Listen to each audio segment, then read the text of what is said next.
بسم اللہ الرحمن الرحیم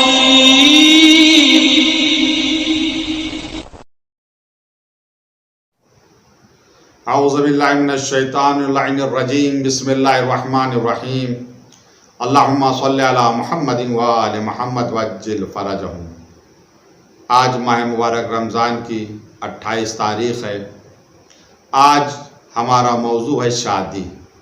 اسی مناسبت سے قرآن مجید کی ایک آیت اور ایک حدیث کا انتخاب کیا گیا ہے۔ آج کی آیت سورہ نور کی آیت نمبر 32 ہے، جس میں ارشاد ہوتا ہے وَأَنكِحُوا الْأَيَامَ مِنكُمْ وَالصَّالِحِينَ مِنْ عِبَادِكُمْ وَإِمَائِكُمْ إِنْ يَكُونُوا فُقَرَاءَ يُغْنِيهِمُ اللَّهُ مِنْ فَضْلِهِ وَاللَّهُ وَاسِعٌ عَلِيمٌ۔ شادی کراؤ، ایامہ کی۔ اب ایامہ کا ترجمہ مختلف طرح سے کیا گیا ہے۔ بعض نے بیوہ ترجمہ کیا ہے کہ بیوہ کی شادی کراؤ، لیکن ہمارے یہاں جو ترجمہ کیا گیا وہ یہ کہ جن کی شادی نہیں ہوئی، یعنی غیر شادی شدہ افراد کی شادی کراؤ، اور وہ صالحین من عبادکم و امائکم، تمہارے غلام، تمہاری کنیزیں جو نیک ہیں، ان کی بھی شادیاں کراؤ۔ ان یکونوا فقراء، اگر یہ لوگ تنگ دست ہوئے، فقیر ہوئے، محتاج ہوئے، تو اللہ اپنے فضل سے انہیں عطا کرے گا، انہیں بے نیاز کر دے گا، ان کی ضرورت کو پورا کر دے گا۔ یہ بہترین آیت ہے جو اس بات پہ دلالت کر رہی ہے کہ انسان اگر شادی کرتا ہے تو اسے رزق اللہ تبارک و تعالیٰ کی طرف سے ملتا ہے۔ خدا کا یہ وعدہ ہے کہ ہم تمہیں رزق دیں گے۔ اسی وجہ سے روایات میں آیا ہے کہ جو شخص اس نیت سے شادی نہ کرے کہ میں اس نیت سے شادی نہیں کر رہا، بچ رہا ہے شادی سے کہ کہاں سے بھی بچوں کو کھلاؤں گا، کہاں سے ان کی ضروریات کو پورا کروں گا، تو ایسے شخص نے اللہ کے بارے میں گویا سوء ظن اختیار کیا۔ شادی ایک ایسا امر ہے کہ جس کے بارے میں پیغمبر اسلام صلی اللہ علیہ وسلم نے فرمایا النکاح من سنتی فمن رغب عن سنتی فلیس منی۔ نکاح ہماری سنت میں سے ہے، جو اس سنت کی طرف راغب نہیں وہ ہم سے نہیں ہے۔ منیت سے نکال دیا پیغمبر صلی اللہ علیہ وسلم نے۔ مگر ضروری یہ ہے کہ شادی کو بہت آسان کیا جائے، اس کو سخت نہ کیا جائے۔ مگر افسوس کہ ہمارے سماج نے، ہماری سوسائٹی نے، رسم و رواج نے شادی کو اتنا خرچیلا بنا دیا ہے کہ شادی کرتے ہوئے لوگ گھبرا رہے ہیں کہ پہلے اتنا پیسہ جمع کر لیں پھر جا کر شادی کے بارے میں سوچیں۔ حالانکہ اسلام کی تعلیم یہ ہے کہ تم آسانی سے لڑکا لڑکی راضی ہو جائیں، شادی کے اوپر نکاح پڑھ دو۔ نہ لال جوڑے کی شرط ہے، نہ جہیز کی شرط ہے، صرف مہر معین ہو جائے۔ مہر لڑکی کا حق ہے، مہر 10 روپے بھی ہو سکتے ہیں۔ قرآن مجید کی ایک سورہ کی تعلیم بھی مہر بن سکتا ہے۔ اتنا آسان کر کے شریعت نے بیان کیا ہے، اتنا آسان کر کے شریعت نے شادی کے قوانین کو بنایا ہے، لیکن افسوس ہمارے رسم و رواج نے اس قانون کی دھجیاں اڑا دی ہیں۔ آج شادی کرنا گویا کہ ایک اتنا بڑا کام ہے کہ اس کی تیاری برسوں کیا بلکہ ساری زندگی لوگ کرتے ہیں۔ کاش شریعت کے احکام ہم سب کی سمجھ میں آ جائیں۔ آج کی مناسبت سے ایک حدیث بھی ہے، یہ حدیث امام جعفر صادق علیہ السلام کی ہے۔ آپ فرماتے ہیں من زوج اعزبا کان ممن ينظر اللہ عز وجل الیہ یوم القیامہ۔ جو کسی کی شادی کرائے، اعزب تو اسے کنوارے ہی کہتے ہیں، جو کسی کی شادی کرائے پروردگار قیامت کے دن اس کی طرف نظر رحمت کرے گا۔ شادی کرانا بے انتہا ثواب ہے، بہت زیادہ ثواب ہے۔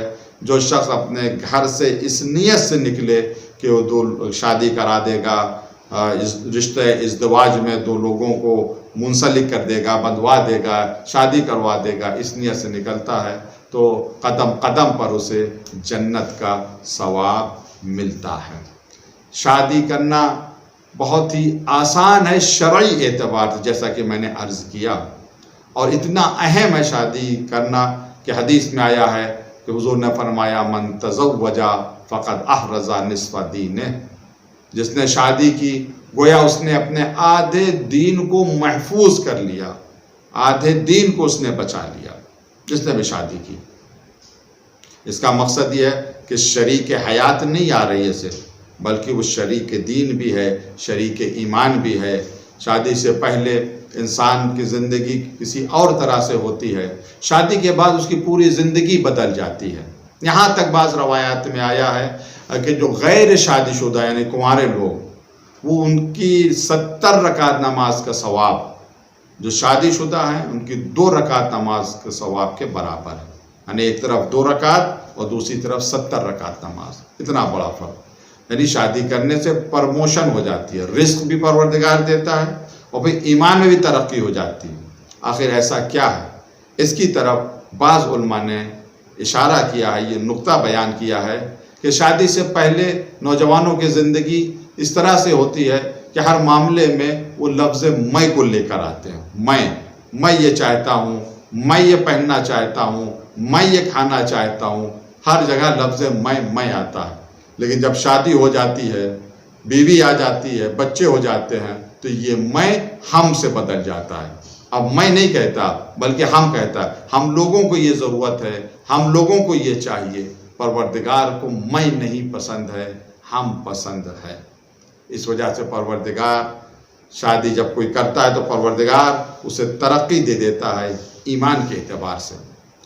تو شادی کرنے کے لیے اگر کوئی آمادہ نہیں ہے، اس لیے کہ کہاں سے کھلائے گا، کہاں سے اخراجات کو پورا کرے گا، تو گویا وہ اپنے رب کو رازق نہیں سمجھ رہا۔ ہاں اور کوئی مشکل ہو تو الگ بات ہے، اور کوئی بات ہو تو الگ بات ہے، لیکن پروردگار پر بھروسہ رکھیں، اس پر توکل رکھیں، انشاءاللہ پروردگار کی مدد شامل حال رہے گی۔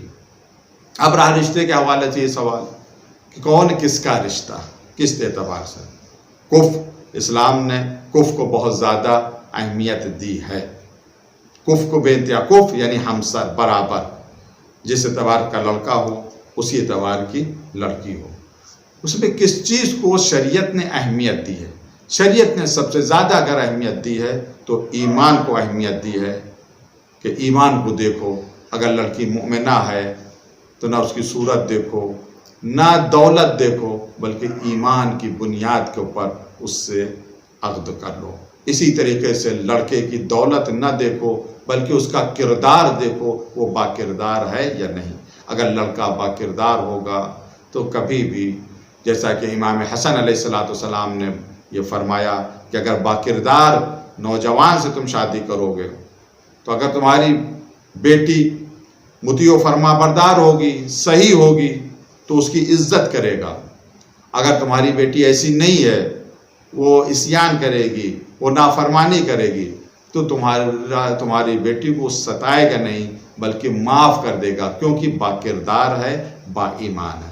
تو رشتے کے لیے با کردار شخص کو ڈھونڈنا چاہیے، ایماندار شخص کو تلاش کرنا چاہیے، دولت کو معیار نہیں بنانا چاہیے بلکہ کردار اور ایمان کو معیار بنانا چاہیے۔ پروردگار ہم سب کو اتنی توفیق دے کہ ہم شریعت کو اچھی طریقے سے سمجھ سکیں، بے جا رسم و رواج سے دور رہیں اور سادگی سے شادی کریں۔ یہی اسلام کی تعلیم ہے۔ والسلام علیکم ورحمۃ اللہ وبرکاتہ۔